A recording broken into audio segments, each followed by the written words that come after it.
Définissons ce qu'on appelle une différentielle totale exacte. Alors pour cela, nous citons le théorème mathématique suivant. Soit la forme différentielle générale dw qui égale a dx plus b dy.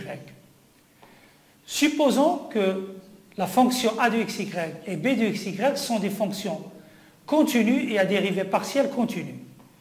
Une condition nécessaire et suffisante pour que la forme différentielle dw soit une différentielle totale exacte et que l'on a la relation suivante.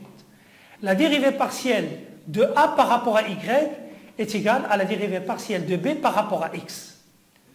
Je rappelle que la dérivée partielle de a par rapport à y est égale à la dérivée partielle de b par rapport à x.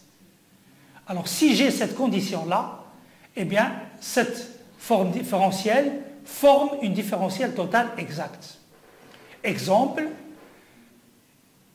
la forme différentielle dw égale x dy plus y dx, c'est tout simplement, je peux l'écrire comme dxy. Donc c'est la différentielle de la fonction produit de x fois y. Et donc si j'intègre la forme différentielle dw entre y, c'est exactement comme si j'intègre la différentielle de la fonction xy entre y et j, et c'est tout simplement la valeur du produit xy au point j moins la valeur du produit xy au point i. Ça ne dépend que de l'état final et de l'état initial.